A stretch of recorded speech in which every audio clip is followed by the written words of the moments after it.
तो थ्योरम हमारे पास 8.1 है। A diagonals of a parallelogram divides it into two congruent triangle.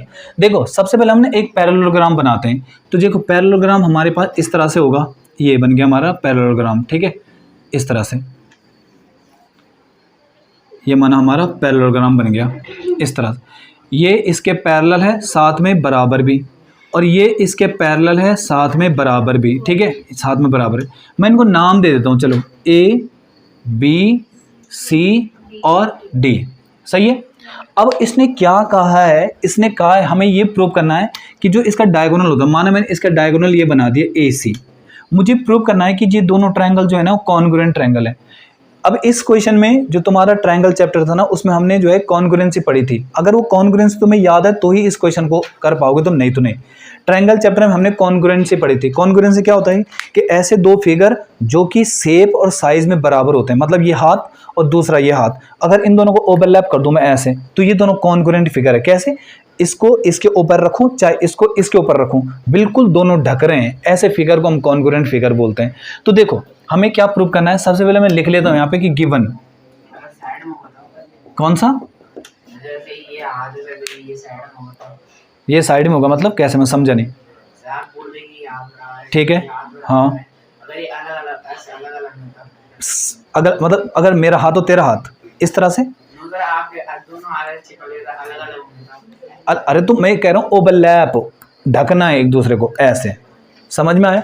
तो अगर माने एक छोटे बच्चे का हाथ है और मेरा हाथ है ना, तो उस वो कभी कॉन्ग्रुएंट नहीं हो सकते, उनको हम सिमिलर बोलते हैं। क्यों? उसकी भी 5 उंगलियां होंगी, मेरी भी 5 उंगलियां होंगी, पर जब उसके हाथ को मेरे हाथ के ऊपर रखा जाएगा ना तो वो ढक नहीं पाएगा उसे, तो उनको ना कॉन्ग्रुएंट नहीं बोलते।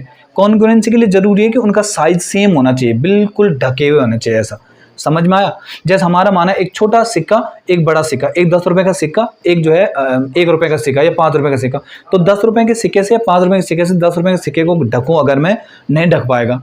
तो दे आर सिमिलर, वो दोनों सिमिलर हैं, मतलब दोनों ही गोले गोले हैं, बट वो दोनों शेप में सेम तो हैं पर साइज में सेम नहीं है, तो उनको क्या बोलते हैं फिर, सिमिलर।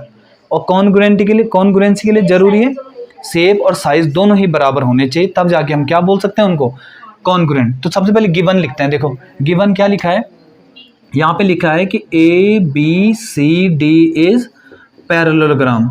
हमें ये पता है कि ए बी सी डी जो है वो क्या है, पैरेललोग्राम। अच्छा, अगर पैरेललोग्राम, तो हमने पैरेललोग्राम का फिगर तो हमने अभी भी पढ़ा था थोड़ी देर पहले। तो पैरेललोग्राम के फिगर में हमने क्या पढ़ा था, कुछ क्वालिटीज पढ़ी थी कि अपोजिट साइड्स उनकी बराबर भी होती हैं और पैरेलल भी होते हैं। चलो भाई लिखते हैं फिर। तो ए बी में किसके बराबर लिखूंगा, डी सी के बराबर। चलो बहुत बढ़िया।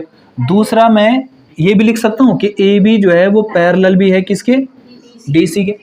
साथ में ए डी जो है, ए डी वो किसके बराबर होगा, बी सी के बराबर है। चलो, और साथ में ए डी जो है वो पैरेलल भी होगा, ठीक है। अच्छा, मुझे प्रूव क्या करना है, प्रूव करना है मुझे कि triangle A D C congruent prove करना है। ये कॉन्ग्रुएंट का निशान है भाई, ठीक है। ए डी सी ये वाला ट्रायंगल कॉन्ग्रुएंट प्रूव करना है किसके, सी बी ए।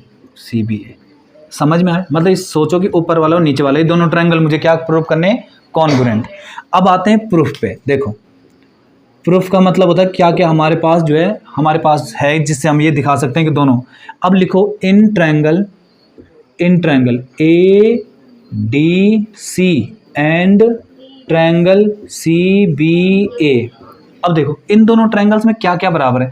पहली बात मुझे बताओ, ए डी जो है, ए डी किसके बराबर है, मतलब ऊपर वाले ट्रायंगल का ए डी और नीचे वाले ट्रायंगल का बी सी, ये दोनों बराबर है, मानते हो। दूसरी बात यहाँ बताओ, ऊपर वाले का डी सी, ऊपर वाले ट्रायंगल का डी सी किसके बराबर होगा, ए बी के बराबर है। चलो, और साथ में हमारे पास, यहाँ लिख देता हूँ आगे, ठीक है, क्या लिख रहा हूँ, साथ में क्या है, हमें ए सी जो है वो ए सी के बराबर है क्योंकि वो कॉमन है। समझ में आया, यहाँ पे इन दोनों पे लिख भी देना है, ये दोनों क्यों है, ये दोनों गिवन है क्योंकि पैरेललोग्राम है तो गिवन ही समझ लो। ऊपर वाले ट्रायंगल की ये वाली साइड, नीचे वाले की ये वाली साइड, ऊपर वाले की DC और नीचे वाले ट्रायंगल का AB, और साथ में ये जो ब्लैक वाली लाइन है ना डायगोनल AC, वो दोनों में कॉमन है। कैसे?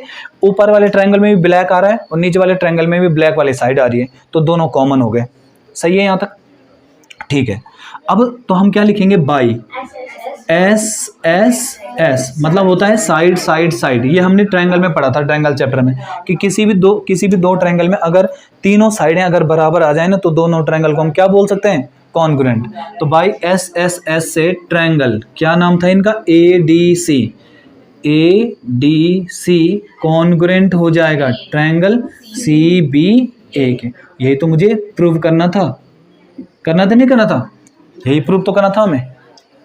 सही है, करो।